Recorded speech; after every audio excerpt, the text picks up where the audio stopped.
In this lecture, I'm going to provide an overview of the Wisconsin eligibility checklist for specific learning disability. Overall, the child needs to meet 3 criteria in order to be eligible for SLD. They would need to meet the inadequate classroom achievement criterion, insufficient progress, and also you would need to prove as a team that the exclusionary factors do not apply. I'm going to go through each one of those in turn and in order of how it is listed on the eligibility checklist.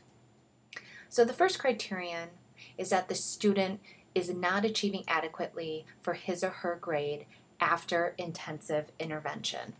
It's important to note that this criterion needs to be met after the child has been provided intensive intervention.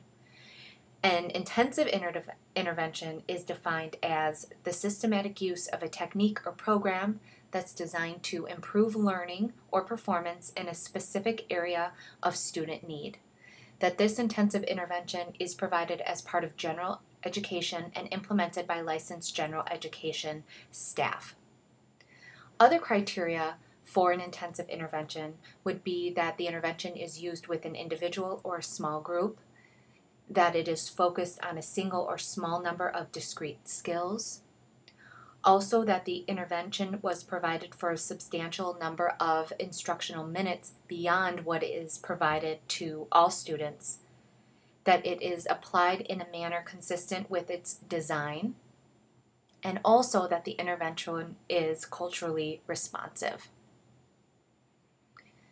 In order to meet this criterion, a child would be administered a standardized norm reference test of achievement. They would need to demonstrate that they score below 1.2 standard deviations below the mean on that test in one of the 8 areas listed: oral expression, listening comprehension, written expression, basic reading skills, reading comprehension, reading fluency skills, mathematics calculation, or mathematics problem solving. A child would simply need to demonstrate that they are not performing adequately in one of those areas. 1.2 standard deviations below the mean on majority of achievement tests, these achievement tests with a mean of 100 and a standard deviation of 15, would be roughly a standard score of 81. However, scores within 1 standard error of measurement of the 1.2 standard deviation may be considered when a child meets all other criteria. Within 1 standard error of measurement of the 1.25 standard deviation below the mean would essentially be looking at the student's confidence interval for the score they received. The confidence interval would have to be set at 68%. So for example, if a student were to receive a standard score in reading comprehension of 82, which doesn't meet the 1.25 cut criterion, however, if you look at the confidence interval, and while the standard score is 82, if the confidence interval would be, say, 81 to 83, you could still consider that the child has met this criterion if all other criteria for this category have been met.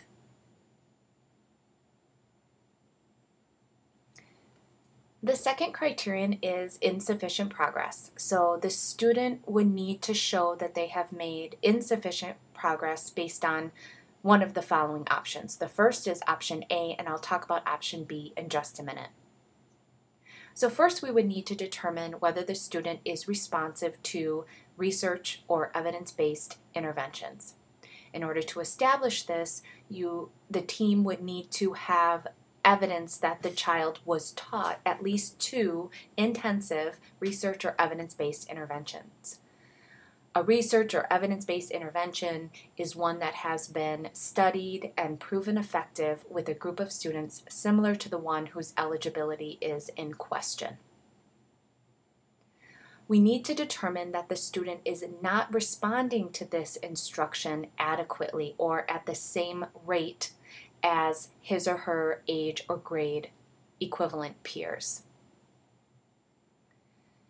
The interventions not only need to be evidence or research based, but they also need to be intensive, following the same guidelines as discussed previously.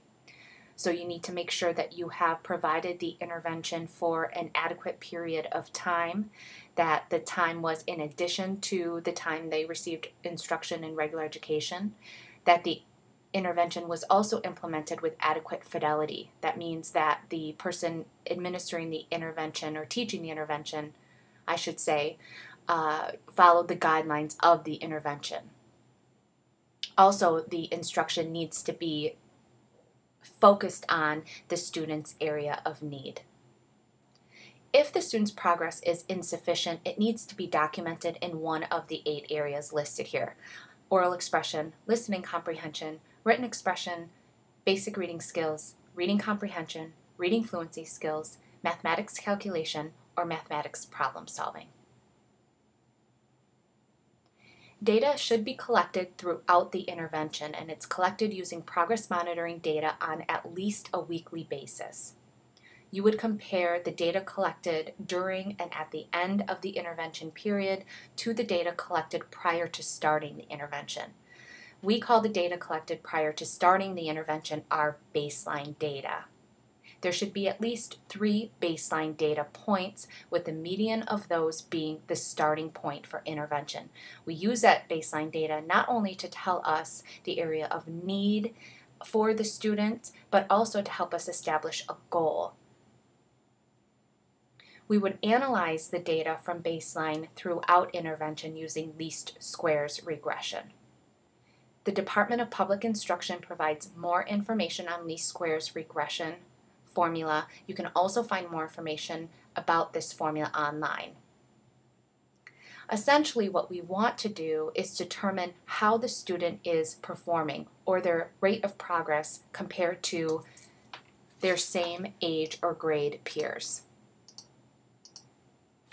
A student would meet the insufficient progress criterion if their performance was the same or less than their same age peers, if their performance was greater than their same age peers, but will not result in the student reaching the average range of same age peer achievement in a reasonable period of time, or that the performance of the student is greater than their same age peers, but the intensity of resources necessary to obtain the rate of progress cannot be maintained in regular education.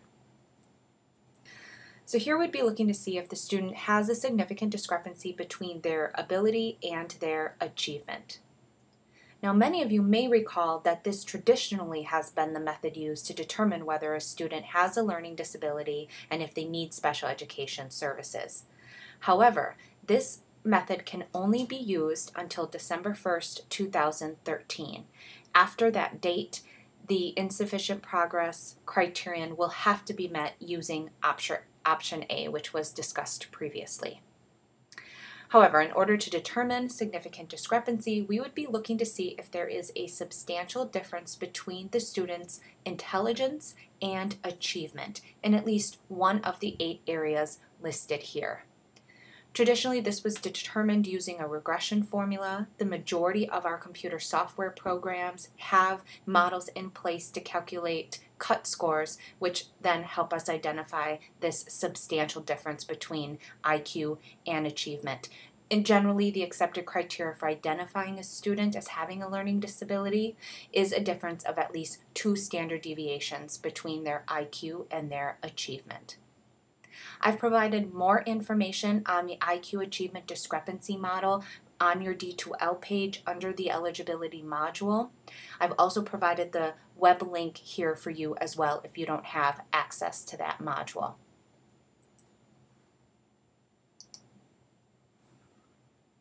And finally, what needs to be considered in order for a child to be eligible for a specific learning disability are these exclusionary factors. We want to consider all of the 4 exclusionary factors listed here, and a student will only be eligible if none of these factors apply. And I'll go through each one.